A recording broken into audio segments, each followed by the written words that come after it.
Assalamualaikum warahmatullahi wabarakatuh. Salam sejahtera bagi kita semua. Selamat pagi sahabat sehat RSUD Banyumas. Senang sekali pada pagi hari ini kita dapat berjumpa lagi dalam acara Dopokan Putri Domas. Dopokan seputar materi dan informasi dari dokter dan orang-orang mumpuni di RSUD Banyumas. Pada episode kali ini, dalam rangka memperingati Hari PPOK Sedunia yang jatuh pada tanggal 17 November, Dopokan Putri Domas akan mengangkat tema yang berjudul Mengenal Lebih Dekat PPOK.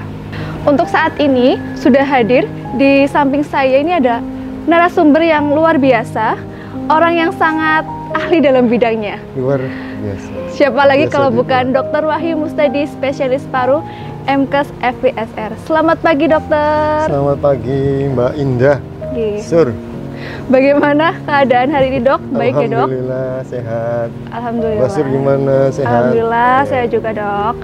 Dokter, pagi ini kita sering-sering aja ya dok dengan sahabat sehat RSUD Banyumas agar mereka itu lebih dapat mengenal lebih dekat apa itu PPOK ya dok ya. Ya. Mungkin langsung saja dok, bisa dijelaskan apa itu PPOK? Ya, terima kasih Mbak Indah. Sebelumnya saya menyapa sobat Dopokan RSUD Banyumas semuanya. Sobat sehat, untuk tema kali ini kita mengangkat tentang apa sih itu PPOK ya. Jadi PPOK itu sebenarnya singkatan ya Mbak Indah. Jadi singkatan dari penyakit paru obstruksi kronik. Jadi karena ini merupakan salah satu penyakit paru, maka dikelompokkan ke dalam penyakit paru yang ditandai adanya suatu hambatan atau sumbatan dari saluran napas. Jadi penyakit paru yang ditandai adanya hambatan aliran udara, sehingga pasien itu akan merasakan sesak nafas, batuk, mengi ya. Nah, itu biasanya disebabkan karena pajanan zat atau gas yang berbahaya. Seperti itu Mbak Sur. Jadi biasanya didapatkan pada usia-usia yang sudah lanjut. Demikian. Itu gejalanya apa saja ya dok ya? Nah, untuk gejalanya sendiri sebenarnya seperti penyakit paru pada umumnya. Jadi paling sering adalah sesak nafas, bisa disertai dengan bunyi ya, seperti mengik gitu, ngik gitu ya. Terus selain itu disertai batuk-batuk, biasanya kadang batuknya berdahak.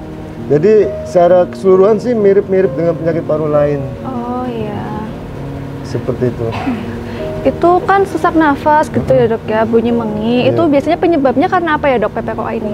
Jadi penyakit paru obstruksi kronik itu penyebab paling banyak itu karena polusi udara, Mbak. Kita tahu bahwa polusi udara itu bisa dari outdoor, bisa dari indoor. Nah, paling terbanyak kalau di Indonesia itu paling banyak karena rokok. Jadi pada perokok itu paling banyak menyebabkan terjadinya PPOK. Meskipun tidak semua perokok itu akan berakhir menjadi PPOK.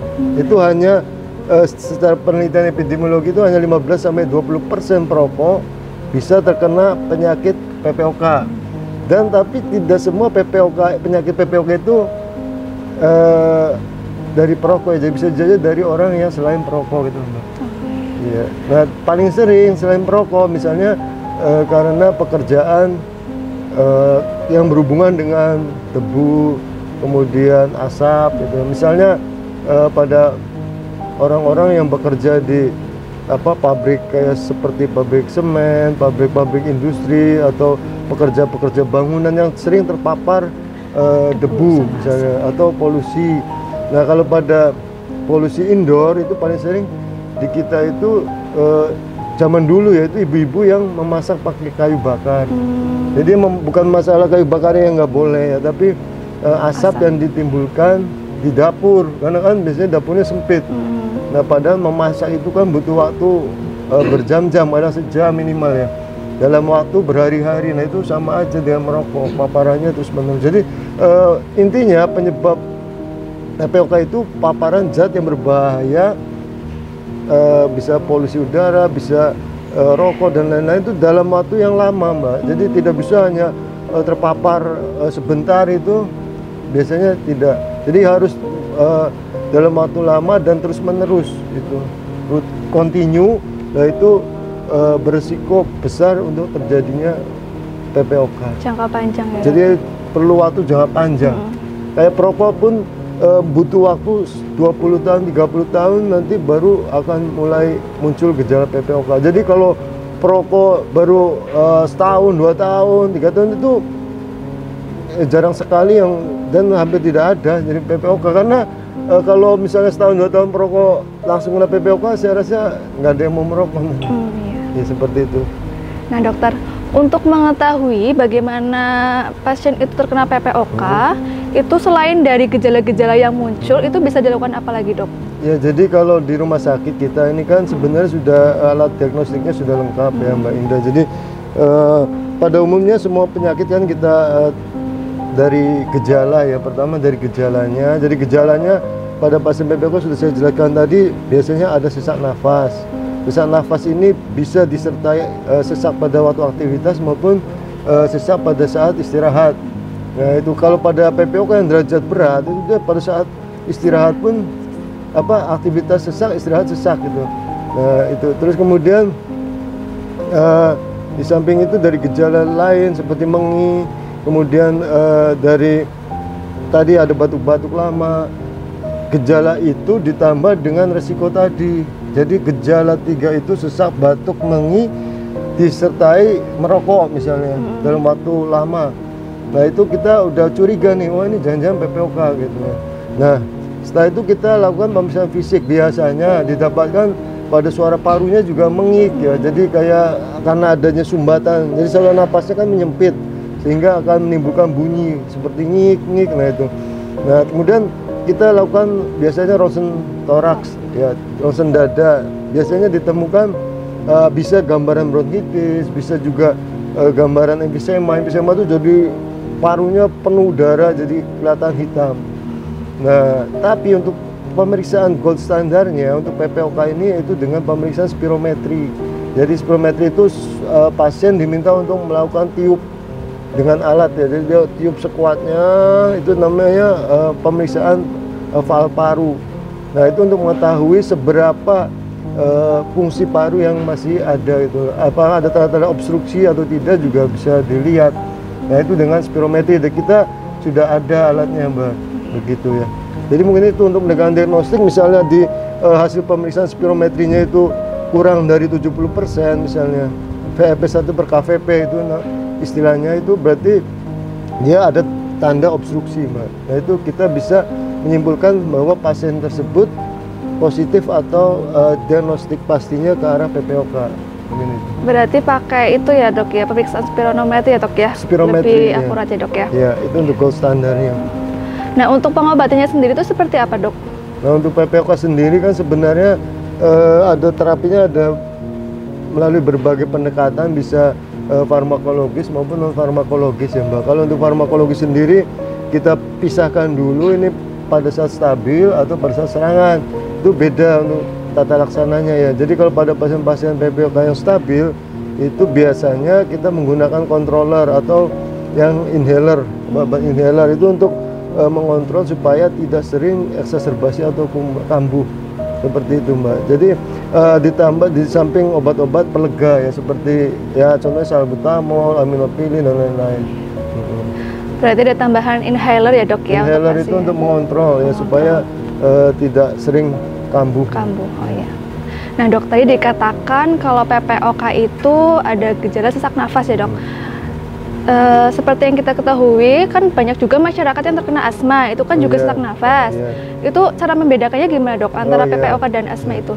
Ya memang antara PPOK dan asma itu ibaratnya 11-12 ya, jadi artinya gejalanya mirip sekali. Nah cuma untuk membedakannya, biasanya kalau pasien PPOK itu munculnya gejala itu setelah umur 40 tahun Mbak. Jadi kalau umur anak-anak atau remaja itu bukan PPOK berarti, itu mungkin lebih ke asma. Makanya kalau asma itu bisa dari anak-anak sampai usia lanjut. Jadi awal mulanya muncul gejala khas pada sesak nafas, mengik itu pada asma itu dari anak-anak pun sudah bisa muncul. Sedangkan pada pasien PPOK itu biasanya setelah umur 40 tahun ke atas. Jadi pasien PPOK tidak ada diagnostik PPOK pada pasien anak. Ya kecuali kalau mungkin di luar ya, kayak di Amerika atau di Eropa itu masih ada namanya karena defisiensi alpha 1 antitrypsin. Jadi itu alpha 1 antitrypsin itu untuk pengembangan paru. Di luar itu ada, itu gennya. Kalau di kita insya Allah jarang sekali itu. Nah itu pertama dari awal mulanya muncul gejala. Jadi kalau asma itu lebih gejalanya semua umur. Jadi kalau PPOK biasanya udah usia lanjut. Yang kedua, kalau asma itu lebih ke genetik, lebih banyak ya, bukan lebih banyak genetik. Jadi seperti keturunan. Jadi misalnya mbahnya ada asma, terus bapaknya normal, anak cucunya bisa saja nanti terkena asma gitu. Nah, sedangkan PPOK itu bukan karena gen, tapi lebih ke arah kebiasaan, pola hidup lah ya. Nah, kemudian kalau asma itu dia berhubungan dengan alergi biasanya, sangat erat.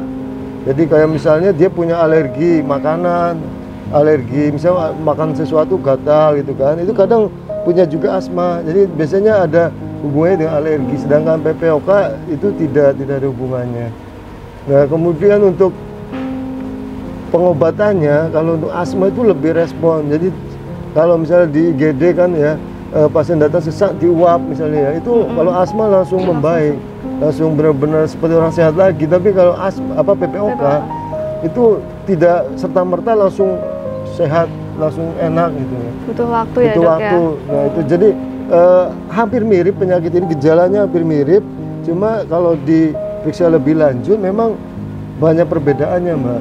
Jadi kalau sepintas sih dikiranya, makanya kalau di orang awam PPOK itu dikiranya mungkin masih bilang asma karena kan mengik ya. Jadi kalau di orang awam kan semua bunyi mengik itu dibilang asma, padahal belum tentu gitu. Nah, jadi pada pasien-pasien PPOK ini di masyarakat mungkin masih banyak mengiranya itu asma seperti itu. Nah, kalau untuk memastikannya bedanya asma PPOK itu tadi dan pemeriksaan spirometri, Mbak. Oh, iya. Kalau spirometri itu kalau asma biasanya dengan pemberian nebulisasi itu fungsi parunya langsung makin membaik cepat. Tapi kalau PPOK dia tidak membaik. Jadi artinya di situ untuk membedakan, oh ini asma, ini PPOK. Jadi untuk gold standarnya tetap dengan spirometri. Lewat pemeriksaan ya, Dok ya. Spirometri. Oke, dokter. Setiap penyakit kan pasti ada komplikasinya ya, Dok, jika tidak terkontrol dengan baik. Kalau dari PPOK sendiri itu komplikasinya apa saja ya, Dok? Iya, jadi kalau PPOK yang tidak ditangani dengan baik, yang pertama otomatis pasien-pasien PPOK yang tidak dikontrol dia akan jatuhnya ke sering serangan, sering kambuh. Semakin sering kambuh pasien PPOK, baik PPOK maupun asma, itu akan menyebabkan fungsi parunya makin menurun, Mbak. Makanya pentingnya untuk dikontrol rutin untuk terapi asma maupun PPOK. Nah, kalau sudah menurun, kondisi menurun terus, itu akan berefek ke sistemik, Mbak. Jadi penyakit PPOK itu lebih ke sistemik nantinya. Jadi karena oksigenasi yang kurang dalam waktu lama ya kan, itu akan menyebabkan oksigenasi seluruh jaringan, seluruh tubuh itu berkurang. Yang paling dekat itu jantung tetangganya ya, paru tetangganya jantung. Jantung yang akan pertama kali terkena imbas. Dia akan, karena paparan oksigen yang kurang, dia akan menyebabkan vasokonstriksi pembuluh darah di pulmonal, sehingga arteri pulmonal, sehingga terjadi hipertensi pulmonal, akan lama-lama terjadi gagal jantung sebelah kanan, Mbak. Kalau di istilah medisnya kan dikenal CPC itu, ya cor pulmonal kronik. Jadi itu penyebab gagal jantung kanan yang disebabkan PPOK paling sering. Nah, jika tidak ditangani dengan baik akan berujung ke CHF, gagal jantung semuanya kan, kanan kiri. Nah, itu satu. Yang kedua, karena hipoksemi lama, kekurangan usia lama, dia akan menimbulkan penyakit IHD, ischemic heart disease, itu juga berisiko. Kemudian bisa berisiko juga terjadi hipertensi, berisiko juga terjadinya DM ya, kencing manis juga bisa. Kemudian osteoporosis, bahkan depresi. Oh, banyak ya, Dok ya? Banyak itu. Jadi sebenarnya kalau nggak terkontrol dengan baik, sebenarnya banyak itu komplikasi yang terjadi. Nah, itu. Ya, Dok. Nah ini yang terakhir ya dok, untuk pencegahannya dok agar kita terhindar dari PPOK untuk kedepannya, itu pencegahannya seperti apa? Ya, jadi sebenarnya kan penyakit PPOK ini bisa dapat dicegah dan diobati Mbak. Nah untuk pencegahannya seperti saya paparkan tadi, karena penyebab yang paling sering adalah karena paparan zat atau gas iritan atau yang berbahaya, maka kita pasien-pasien PPOK wajib berhenti merokok sebenarnya, ya kan, karena mereka kebiasaannya merokok biasanya, atau yang bekerja dengan berhubungannya dengan asap, seperti ya banyak ya sebenarnya pekerja-pekerja yang berhubungan asap, termasuk orang yang jualan sate itu sebenarnya juga berisiko loh Mbak, itu tanpa disadari orang-orang jualan sate kan karena mungkin baunya enak jadi santai saja, yang padahal itu setiap hari paparan asap yang setiap hari itu nanti lama-lama akan jatuhnya ke PPOK, bisa penyakit kanker ya kan. Nah itu, jadi yang dihindari adalah paparan terutama. Yang pertama paparan terhadap rokok, atau kalau yang bekerja yang berisiko seperti tukang las, tukang yang berhubungan dengan asap, itu ya menggunakan pelindung diri yang APD, APD yang baik, yang benar. Nah kemudian kalau sudah terkena PPOK, pencegahannya jangan sampai sering kumat, ya bisa dengan menghindari infeksi pneumonia, jadi dia bisa vaksin Mbak, divaksin supaya nggak gampang influenza misalnya gitu loh.